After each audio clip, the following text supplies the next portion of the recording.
Greetings, blade fans, blade lovers everywhere. OG Blade Reviews is back with you once again. Look at this. Fresh in the mail a few days ago from none other than Michael Jarvis of Auxilliary Manufacturing, and he is hitting it out of the park with his Deadhead Series.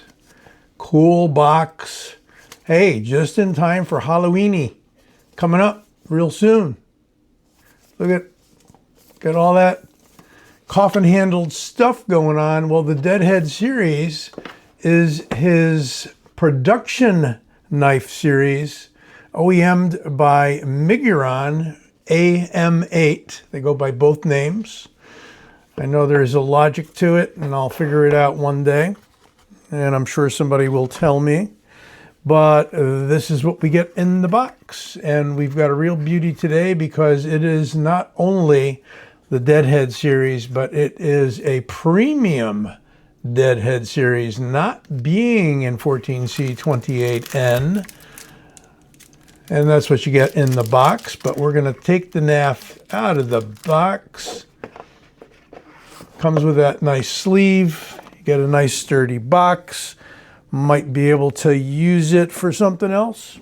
All right, keep going out of frame there. Look at this little guy with the coffin handle. Yeah, Auxilliary Manufacturing is getting a lot of mileage out of that handle style and out of their Bowie. This being one of two versions you can get. You can get the green micarta with the titanium handle and the M390 blade, or you can get this model. And usually I don't go with the blacked out, but this is kind of cool because I like the gray and the black.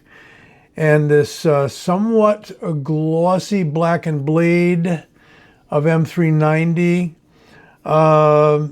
Sorry, but I did not check to see what the blade coating is, but I'm sure you'll find that pretty easily on the website.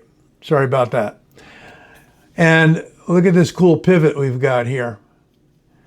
Got the Deadhead there, the skeleton inside the flower. That's kind of a cool combo that Michael came up with. Really nice carbon fiber. Somebody said they don't like carbon fiber when it's just kind of the ordinary stuff because it looks like plastic. Well, essentially, all those things like carbon fiber and G10, micarta, they are all basically some form of resin. You could call it plastic. It's a man-made material, but I like the quality of carbon fiber here that Miguron has used for this particular coffin handle folder. And it really mates extremely well to the surrounding titanium handle.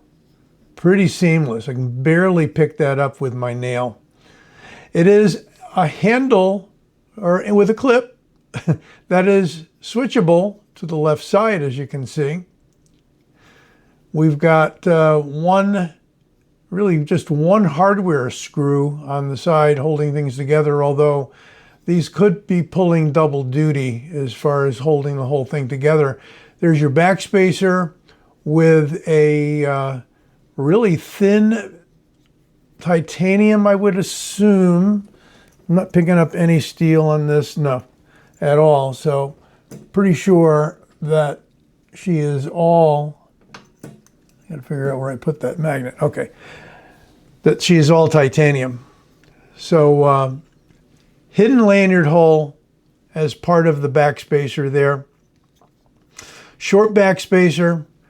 Otherwise, you can see all the way through. It is a frame lock, which if it had a bolster, you could call it a bolster lock, but we're going to call it a frame lock. It's just that when the carbon fiber is used on both sides, then you have this combination of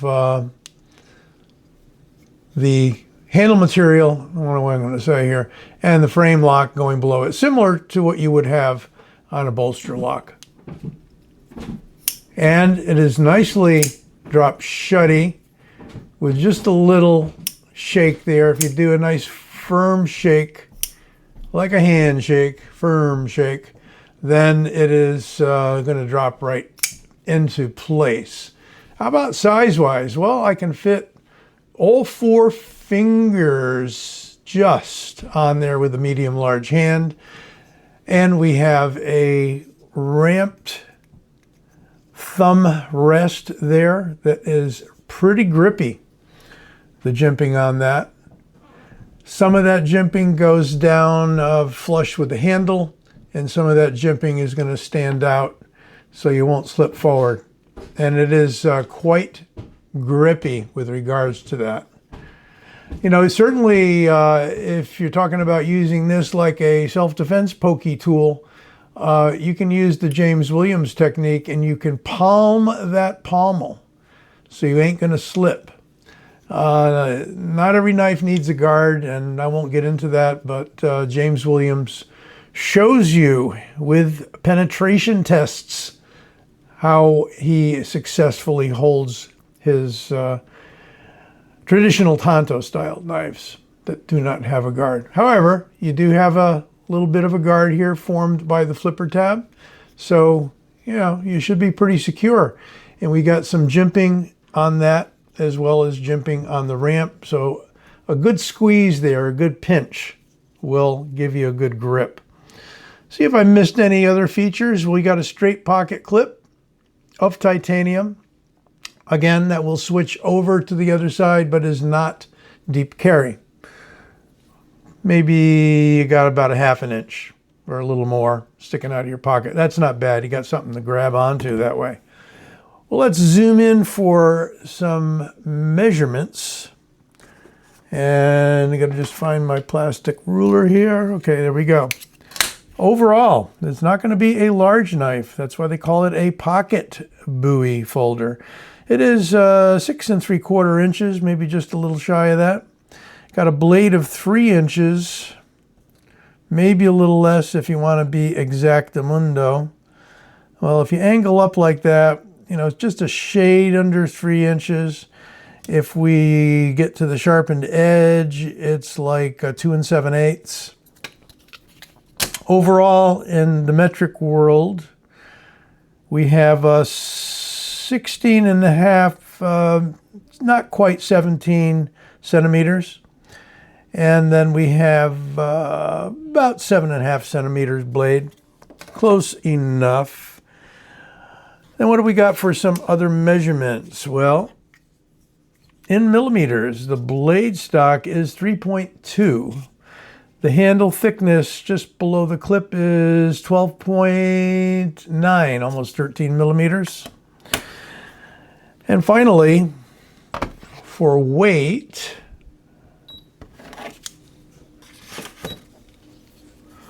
I'll close her up to do this.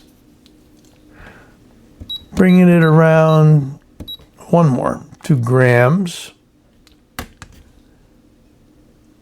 96.61 grams or 3.4 ounces. Pretty lightweight, but it feels solid. Because it's small, that weight is concentrated in the hand. There is no weight relieving on the inside, none that I can see. It's just flat surfaces. But when you mill out for the carbon fiber, you are reducing the weight from the titanium by removing material there. Well, how about this? What have we got over on the side here? How about the fixed blade pocket Bowie? Look at this guy. Almost a mirror image, and it's actually smaller considerably. Look at that, about 1 inch smaller overall for the fixed blade than for the folder. Some allowances need to be made when you're constructing a handle that's going to accept the blade and the pivot and all those pretty complex things we don't think about when you're designing a folder. You know, yeah, I mean, it's going to look great when it's open, but how the heck do you fold the thing, you know? That is a matter of engineering and mathematics. Anyway, we've got, if we were to carefully, don't want to mess things up here, stack this on top, there is your differential, about 3/4 of an inch overall difference. And the blade, however, is still about a 3-inch blade, or just sub 3-inch blade. Yeah, I mean, blade's exactly the same length. Handle had to be made larger to accommodate the blade. But this is from 14C28N, this is from M390, so we've got premium materials going on here. You got a price point of about $300 MSRP. You got a price point here of, well, you'll see it in the link, but it's about roughly a third or a little more of the cost of the folder, because we got the 14C going on, and it's a little easier, I think, to construct a fixed blade. One more that I have over on the side here kind of completes the Deadhead series is the recently released Carl Jr., one of my all-time favorite pocket fixed blades, absolutely. And you're going to see that you're not going to see it if I go out of the frame though, are you? All right. My apologies, I didn't look. If I look back when I see the recording that I'm out of frame, my apologies in advance, okay? But now they're all in the frame. So we got the pocket Bowie M390. We've got the Carl Jr. 14C, I'm pretty sure. Yep, 14C 28N. And we've got the pocket Bowie fixed blade 14C 28N. That's going to be the smallest of the bunch. That's going to be the longest of the bunch. And for me, I must say it is a perfect fistful size. Let's back out a little before I go out of frame again. I love this knife. Loved it in the custom configuration. Love it in the Deadhead production series. And by the way, all of his sheaths are perfect, whether they're the production sheath or whether they're his custom sheaths that he makes himself. Well, I got one more for compare today to get a tinier folder out. Here we have the Vosteed Akita, named after the Akita dog. They like the animal names. I thought it was going to be roughly the same size. It is a little bigger, okay? So we've got a blade actually that is pretty much the same, but on this one we've got even a longer handle. This is their Vancor lock, pivot locking, plunge lock system. It's actually more than just a plunge lock. It's quite a sophisticated and strong system. Aluminum handle on this guy, an S35VN blade. So not quite up to the materials in this guy with the titanium and the M390, but size-wise, they're both small folders. Small, useful utility folders, or you could call them last-ditch defensive tools. Well, there you have it. And, oh, for the heck of it. Yeah, there you have it. The guy's wrapping up, and now he thinks back again. Just for compare, Griptilian, Benchmade Griptilian, and pocket Bowie folder. Okay, so yeah, that's a medium-sized knife. That is a small-size folder. So you have the relative sizes there. Right about now, you're going to see my logo over here. Click on it in order to subscribe. Hopefully you already have subscribed and you're coming back again. If you haven't, please subscribe and you'll be notified every time something cool comes out and I show it to you, like this Auxilliary Manufacturing Deadhead Series production pocket Bowie. Be well. Take care. Stay safe.